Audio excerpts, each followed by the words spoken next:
سړی د شام نه راغی، د شام چې راغی حضرت ابوبکر صدیق رضی الله عنه زمانه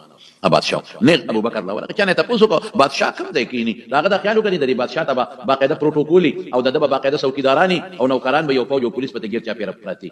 و هغه مخامخ محراب کې ناس دی دا بادشاه ابوبکر داري او نیغ ورته راغی چې کیناسته د شامي شام ډېر لري ورته وی امیر المؤمنین ای بادشاه زرا غلیم د شام ته بادشاه مې او مالدار مې داغه د خیالو چې دا بادشاهان خوې مالدار واقعي زموږ د بادشاهانو ته وګوره توبه بس خدا اوګسترګي دا مالدار دي خو اوګسترګي دا دلنه بخیلان دي ظالمان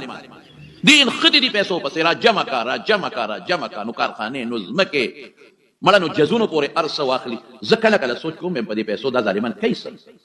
دومره دولت دي سره دي چې د دوی کېږي د دې د زامنو کېږي د لونې کېږي د انوسان وسوې کېږي چې خې شوې چرت پکې نو د انوسو کړوسو پورې نشي خلاصولې دا ظالمان اوسه پورې ولې د سترګې چنګې ولې دي دا چې د کړوسو بچو د پاره هغه چا د پاره منډه و چې نه به دی ویلو نه به د خلکو دا خیال چې بادشاہ په خزانه پروت دی بادشاہ په بیت المال پروت دی تنخواه به خړېری مال به سره خړېری نو دی ابوبکر ته سوي وی بادشاہ خلیفہ امیر المؤمنین وی مالدار او وی بادشاہ می ښا نو زه ډېر قرضدار یم د شام نه راغلی او زه غټ تاجر هم سره کوټې سړی نوم او په تجارت او کاروبار کې قرضداري شوی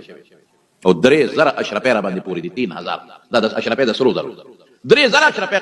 قرضداري مې نه پرېږدو تعالی عالم قد امیر المؤمنین بادشاہ مالدار مې نو مهرباني وکړه مال هغه 3000 اشرفې راکړه قرضدار ولور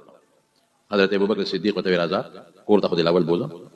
اته مخکې شو او دا شامي سړی ورپسې شو دا شامي وای چې کور ته ورډو د کور دروازه مزیدار کولې ما وی سړی که خیری مالدار دی او چې کور کې आवाज وکړ پردو کې وردن نکړم نو په کور کې دن کاټم نو بسترم نو د کجوري پوزا کیو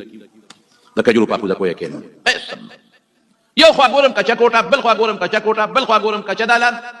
کور کې دستر ګور اخون کې او د دلر اخون کې اسم نشتا اوهو دا څنګه بچا دی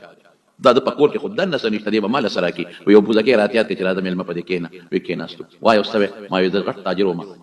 سوداګری مې کوله هغه کې قرضدار شوی ما 3000 اشرفې را قرض دي درالم چې د مسلمانانو بادشاہ له ورشم زه مسلمان یم خپل بادشاہ له ورشم مال به د پیسې راکې قرضونه به خلاص شي تعالی راغلی هغه ورته وی چې ملما هاي یو میا شو چې مونږ په کور کې ډوډۍ نه د خوړل کجوري خوري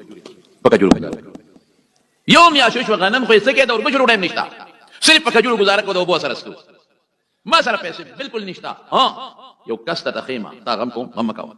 لاړ شي او سړی د تخیم هغه له ورشي هغه ته به خپل الوه ابدل درکې هغه څوک دی حضرت عثمان رضی الله عنه لاړ شي چانه تاسو کا یا عثمان کم دی عثمان ابن عفان دا کور برته خو ابدل شي درکې ما وی ابا ما په پیژنې ما سره سو کولېګا وې ته پرې دا وتا غلا ورشه دربکی وې ما وی چې دماغ قرض ډیر زیات دی دونه په نه پیژنګلو کې مال څنګه راکی وې ما وی ستانو به وتعالم چې ابوبکر را لګرم وې ګور زمانو پرې دا معلومات تب هغه ته صرف دومره وې چې رسول الله صلی الله علیه وسلم یو امتی مو دا غلام او مسلمان او قرضدار بد دونه وته وایا نه سره سړی لګم نه د مانو ورته اخلا یاره وې ته ما پورې خندا کې نه سره سړی لګي نسدا نو مخلم او شی دومره ډیر دی 3000 اشرفې دومره ډیر دي څنګه به راکی هغه سره بدای وی ابوبکر راته وی چې ستا سوچ کمزه ودرېږي الته دغه څخه شروع کیږي ته چې څومره سوچونه کې ډېرې هر څومره چې کې الته نه دغه څخه شروع کیږي ته دا خبرې پرې د ما دا ورولار وی چې د حضرت عثمان رضی الله عنه تاسو په کور راته چې خبره لمه دروازه مې وډه بوله نو دنه حضرت عثمان لګیا د خپل بچو سره په جګړه او په څه په جګړه دي بچو ته وی چې بچي دا تاسو څه کوي تاسو په یو کې شاته چوي تاسو ظلم کوي تاسو زیاتې کوي په خشه دي خواږه شه دي قدرتي خوګوالي پکې دي او شاتم خواږه دي بچي داسې مکوي دې پيو سره اوس ډوډۍ خوري او دې شاتو سره به بیګاله ډوډۍ خوري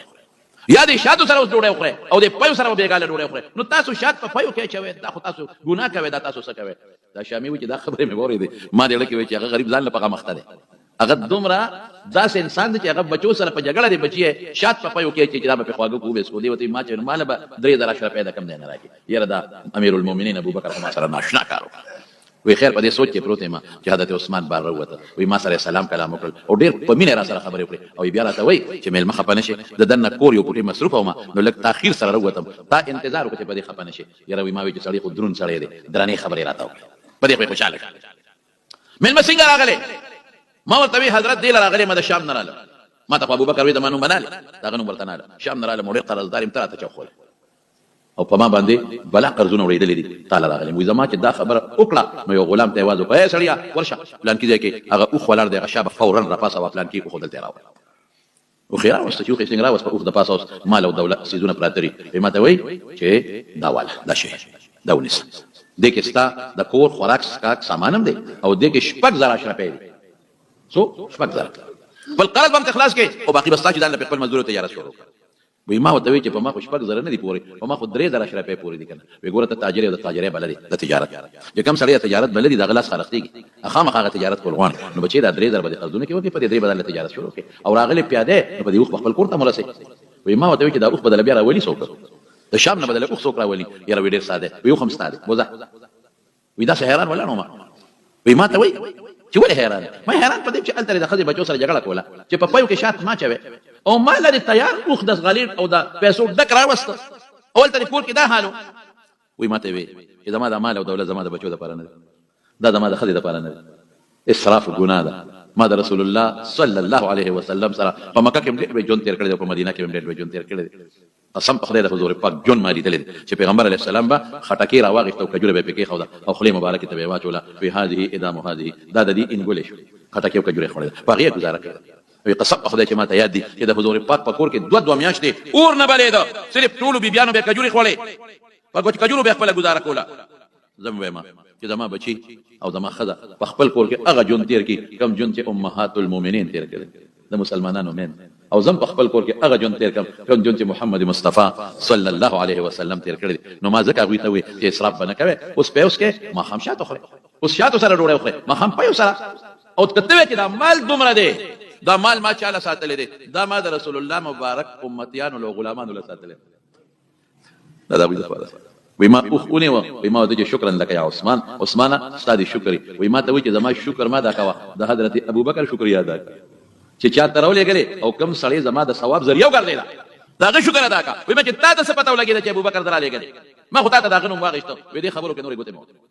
د اخت نساء او شام ته خو زما شکر ما دا کو شکر د چا دا کا د حضرت ابوبکر صدیق موږ لکه نن څوک څوک ورولې چې ورشا غلا څوک دل درکې وې دا دغه داسې کړ وې دا ورشا غنه په خپل والا نو مزه وته خو نو مال راولېګ او هغه شکر ادا کړ شکریا دا دغه کشف او دغه کرامت چې ابوبکر نه خبر نو الله تعالی القا کړو او دغه شکریا ادا کا چې تیرولېګ او هغه زما د سخا ذریعہ وګرځي